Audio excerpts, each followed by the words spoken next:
नमस्कार, मी पुरुषोत्तम रेणुशे, शौर्य career academy Pune. मागच्या भागामध्ये आपण बघा भारतातील संगणक तंत्रज्ञान याविषयी माहिती पाहिली होती की जो सुपर कम्प्युटर आहे भारताचा, हा सुपर कम्प्युटर सिडॅक या संस्थेने तयार केला होता. म्हणजेच कोणती बघा, centre for development of advance computing या कंपनीची स्थापनेविषयी आपण माहिती पाहिली. महासंगणक कोणता तयार केला? पहिला भारताचा जो संगणक होता तो परम 8000 होता. याचे शिल्पकार कोण होते? डॉक्टर विजय भटकर हे होते. आणि सध्याचा जर आपण पाहिला तर तो कोणता आहे?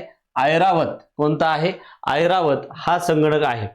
आणि मग जर आपण जगाचा विचार केला तर 2025 मध्ये EI कॅपिटल हा संगणक सध्या जगातील सर्वात वेगवान सुपर कम्प्युटर आहे. त्याच्यानंतर आपण संगणकाची स्मरणशक्ती आणि त्याची संपूर्ण काय केली माहिती पाहिलेली आहे. त्याच्यानंतर सॉफ्टवेअर म्हणजे काय? सॉफ्टवेअरचे जे दोन प्रकार पडतात, त्याच्यामध्ये ॲप्लिकेशन सॉफ्टवेअर काय असतं आणि सिस्टीम सॉफ्टवेअर काय असतं याच्याविषयी आपण काय केली माहिती पाहिली. मग ऑपरेटिंग सिस्टीम म्हणजे काय आणि कोणकोणत्या ऑपरेटिंग सिस्टीम आहेत किंवा ते कोणत्या ठिकाणी वापरतात याच्याविषयी माहिती पाहिलेली आहे. आजच्या भागामध्ये आपण संगणकाच्या ज्या महत्त्वाच्या संस्था आहेत या महत्त्वाच्या संगणकाच्या महत्त्वाच्या ज्या संज्ञा आहेत या महत्त्वाच्या संज्ञांविषयी काय करणार आहे आजच्या भागामध्ये आपण माहिती पाहणार आहे.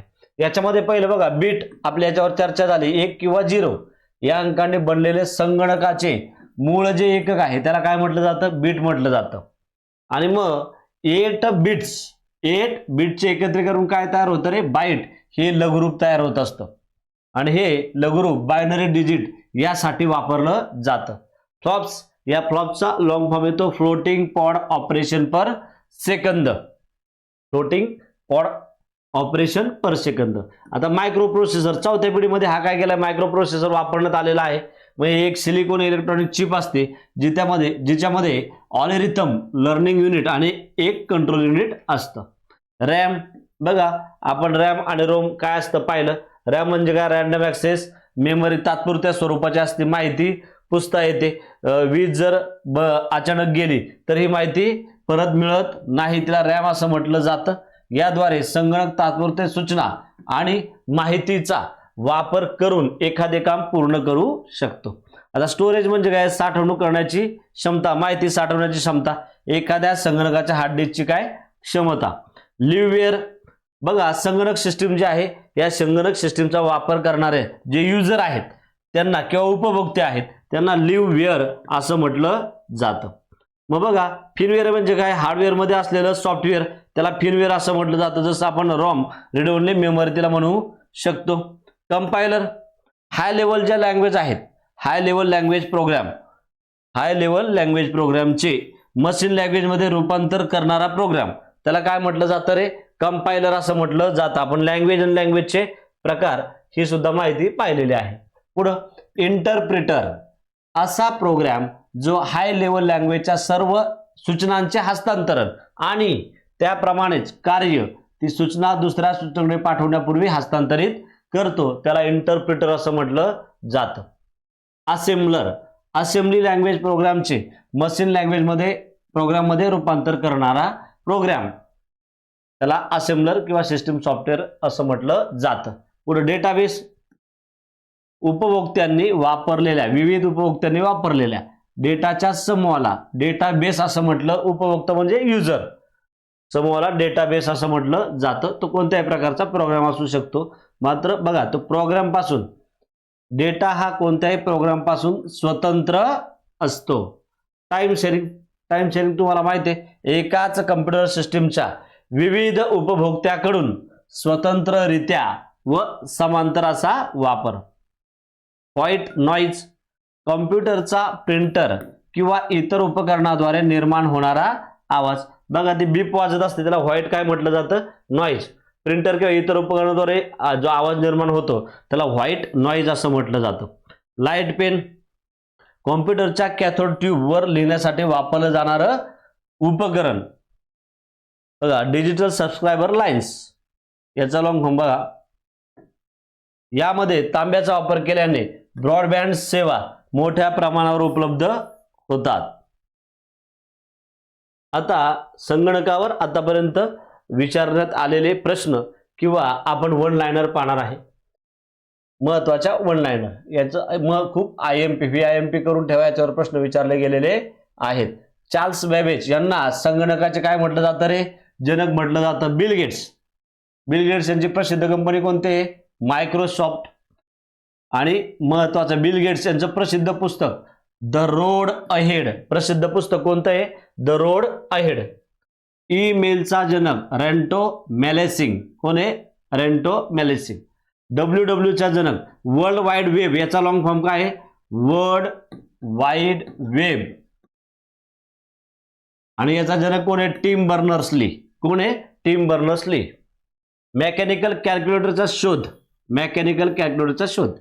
वेलिस पास्कल यांनी लावलेला आहे. भारताचा पहिला सुपर कम्प्युटर महासंगणक परम 8000, ही सिरीज आहे परमची, 8000 परम 8000. भारताचा पहिला संगणक कोणता आहे, बघा हा महासंगणक आहे बरं का, हा कोणता आहे, महासंगणक सिद्धार्थ. पहिला संगणक कोणता आहे, सिद्धार्थ. इंटिग्रेटेड सर्किटचा शोध ICचा तिसऱ्या पिढीमध्ये वापरला गेला ना, ICचा शोध कोण लावला, JS किल्चिनने लावलेला आहे. भारताच्या सुपर कम्प्युटरचे परमचे जनक आपण पाहिलं डॉक्टर विजय भटकर हे आहेत. हॉटमेल या फ्री ईमेल सेवेचे जनक साबिर भाटिया, भारतीय आहेत लक्षात ठेवा, साबिर भाटिया. पुढं माऊसचा शोध कोणी लावला, डग्लस एंजेलबर्ट यांनी लावलेला आहे. मोबाईल फोनचा शोध कोणी लावला, डॉक्टर मार्टिन कूपर यांनी लावलेला आहे. पहिला स्वयंचलित संगणकाचे नाव काय, हार्वर्ड मार्क 1. जगामध्ये मोबाईल सर्वप्रथम कोणत्या कंपनीने आणला होता, याच्यावर प्रश्न विचारण्यात आला होता. नोकियाचा एक प्रश्न विचारण्यात आला होता, नोकिया ही कोणत्या देशाची कंपनी आहे. मग जगात सर्वप्रथम कोणत्या कंपनीने मोबाईल आणला होता, मोटोरोला. विंटेनकर्प यांना इंटरनेटचा पिता असं म्हणतात. इंटरनेटची सुरुवात कधी झाली बघा, 1969 मध्ये. ARPANET, आपण नंतर पुढे ते पाहणार आहे, ARPANET या नावाने झाली. मायक्रोसॉफ्ट कंपनीची स्थापना 1975 मध्ये झालेली, बिल गेट्स यांनी ती केलेली आहे.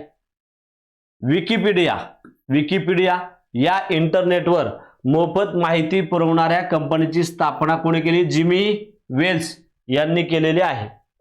नागरिकत्व मिळवणारा पहिला रोबो कोणता आहे, रोबो सोफिया, सौदी अरेबिया.